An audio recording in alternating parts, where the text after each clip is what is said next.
ម្ដងកិច្ចការផ្ទះគណិតវិទ្យាថ្នាក់ទី6មេរៀនទី1ចំនួនចំណុចដំបូងអំណាចនិងសំណេរចំនួនមើលក្នុងសៀវភៅទំព័រទី1ណៃក1តើចំនួននេះគេអានតាមខ្ទង់បានយ៉ាងដូចម្តេចចឹងគេអានតាមខ្ទង់ថា870លាន465,250 2តើចំនួននេះគេអានតាមថ្នាក់បានយ៉ាងដូចម្តេចចឹងគេអានថា870លាន465,250ណៃខ1ចូលគូសសញ្ញាគ្រាសក្នុងប្រអប់ចម្លើយមួយដែលត្រឹមត្រូវនៃពាក្យអានចំនួន24លាន376,809ចឹងមានកខនិងកកន្លែងនេះគេដាក់24លានដូចគ្នា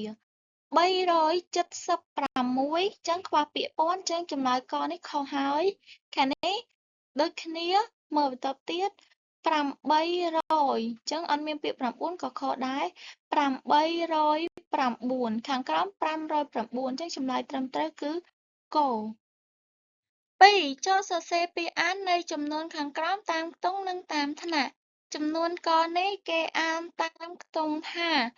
224លាន345,527ហើយនៅពេលដែលអានតាមថ្នាក់វិញអានថា224លាន345,527ខចំនួននេះគេអានតាមខ្ទង់ថា1283លាន527,683ហើយនៅពេលគេអានតាមថ្នាក់វិញគេអានថា1283លាន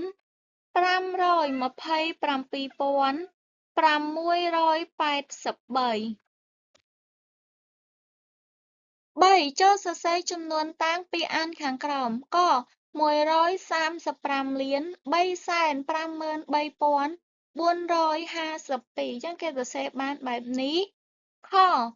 912លាន